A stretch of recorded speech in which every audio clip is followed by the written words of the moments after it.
2024 оны 8 сарын 31-ний өдөр Норвегт нэг томоохон үйл явдал болсон. За энэ үйл явдал Норвег даяараа хүмүүсийн анхаарлыг татлаа. За Норвегийн одоогийн хаан бол 2 хүүхэдтэй. Түүний том охин нь Америкийн иргэн бөө хар арьстай Дюрек гэдэг хүнтэй гэр бүл болсон байгаа. За энэ хоёрын түүхийг би дараа нь товч хэлье гэж бодож байна. За хааны гүнжийн хувьд гэвэл өөрөө 52 настай 1971 оны 9 сарын 22-нд төрсэн ийм эмэгтэй байгаа. За 31 настай өөрөө бол физик эмчилгээний чиглэлээр мэргэсэн. Гэхдээ мэргэжлэр бол ажиллаагүй. Ерөнхийдөө тийм даалд ухамсаар даалд ертөнцтэй холбоотой тийм илүү их өөрөө сонирхолтой.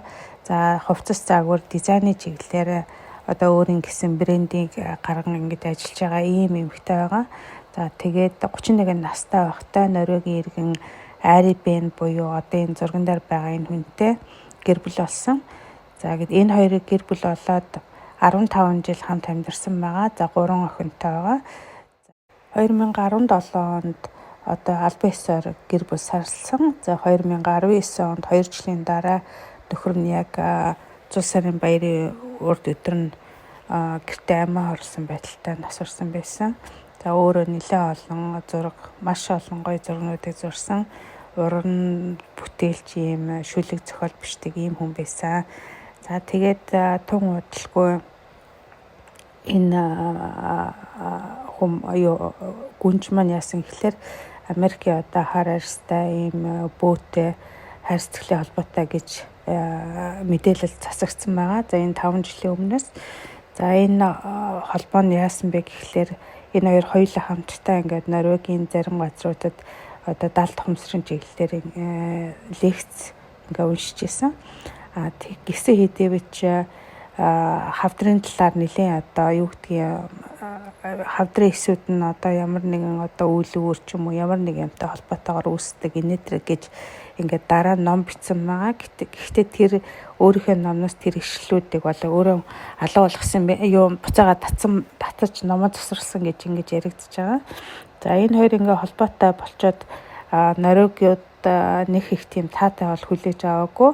Яг тэгвэл гүнжийн нэр төрийг ашиглах гэж байна. Энэ бөө бол ингээ ховсдож байна гэдээ ингээ тэгжсэн. Яг тэгвэл ерөнхийдөө Норвегиуд бол хааныхээ гэр бүлд их хайртай ийм ортон байгаа.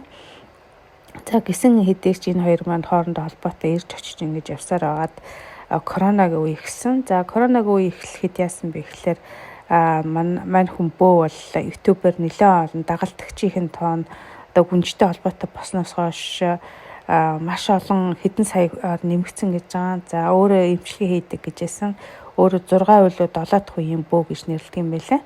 За энэ хүн ингээд нөгөө коронавиг эдгэх, коронавигоос хамгаалах гэдэг ийм энгэрийн зүйлт медалийг гаргасан байгаа. Гэвч энэ нь нотлогдоогүй гэд маш их анхаарал татаад хил ам дагуулж ирсэн байгаа. За тэгээд манай хүн бас коронавиг үеэр ямар юмнууд яригдчихсэн бэ гэхлээр тэр медалийг зөөвөн нэг бусад өөр юм шившлэгийн зан үйлэг энэ хийнэ гэтгэжсэн. За энэ нь бол гүнжийн нэр төрөд бас их нөлөөсөн гэж хэлж болно. Яагаад гэвэл энэ хааны гэр бүл өндөр дээд язгуурын хүмүүсийн төрийн бас байгууллагуудад удирдах зүйлд нь ороод ингээд тэр манайхаар хүүхдийн элч гэдэг шиг тэр байгууллагын элчүүлээд ингээд олон мянган өвчтөн хүмүүсийг төлөөлж хөрөнгө хоримтлуулж тэдний эмчилгээнд зарах ийм үйл ажиллагаа явуулдаг юм байна л та. Тэгээд тэрнтэй холбоотой шинжилгээ ухаанд нотлогдоогүй ийм медаль гаргаад ингээд эмчилгээд ингэж байна. Энэ бол байж болохгүйгээд олон шинжилгээ ухааны байгууллагууд юу үзүүлсэн байгаа. Шахалт үзүүлсэн хааны гүнжид.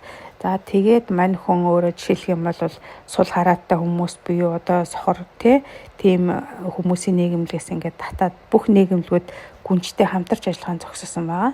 За тэгээ хамтарч ажиллагаанд зогсоосны зогсоогоод ер нь бол хааны гэр бүлийг төлөөлөх юм эрх зүйн юм байна уу гэд маш их олон тоноо маргаан болж ирсэн. За ингээд энэ маргаан дээр яасан гэхлээр гүнж бол мэдээлэл хийгээд би ерөөсөө хааны гэр бүлийг бол төлөөлөхгүй. би одоо хувь хүн гэдгээр уран бүтээч, бизнес эмэгтэй гэдгээр явна гэж ингээд мэдгдсэн байгаа.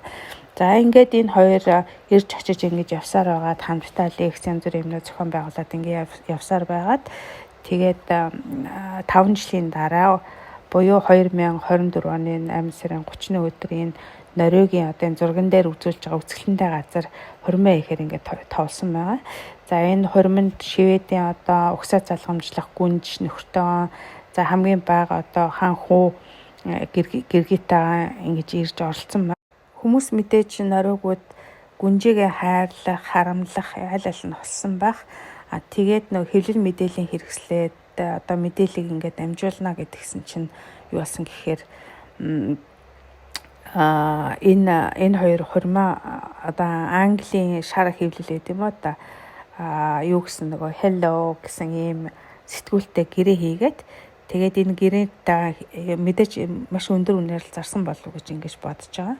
За тэгээд бүх юм Нориогийн сэтгүүлчдээс ингээд бүх хэвлэл мэдээлэл юунаас ингээд хаалттайгаар явсан. За одоо та нарын зурган дээр харж байгаа ийм одоо хурмынхаа хувцсыг ингээд өмссөн байгаа нөгөө зурагт сэтгүүлтэй гэрээ хийсэн байгаа учраас Нориогийн телевиз зэхэн болоо ортож боломжгүй. Тэгээ плажа өмсчөөд ингээд тэр одоо яг бүгжээс солилцох тэр үйл ажиллагаанд ингээд цагаан ийм даавуугаар ингээд ямар ч хүнийг харуулахгүйгээр ингэж юу яасан байгаа. Тэр нь мэдээж энэ Нориогуудын зарим хүмүүсийн бол игдүүслийг нэлээд хүргэсэн ийм одоо үйл явдал болсон. За хааны гэр бүл ирээд ингээд энэ арга хэмжээнд хамгийн одоо үцэглэнтэй Герангер гэдэг газар болсон байгаа. За зочид бол мэдээж ийшээгаа том юугаар ирсэн. Сонгоцоор ирээд тэгээд найранд ордон гэсэн байна.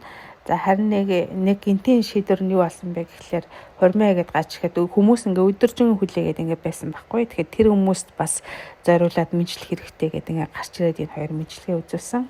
За одоо бол хурмынд ямар хэмжээний зардал гарсан яасан хийсэн гэдэг нь бол мэдээж одоо яригцаар байгаа. За ингээд ямар тач Нориогийн одоо 4 дахь тийм ээ одоо хаан ширэг залгамжлах 4 дахь гэдэг нь юу гэсэн үг вэ гэхлээр албан ёсоор хаан ширэг бол одоогийн хаан хүү залгамжлал нь өөрөө 2 хүүхэдтэй.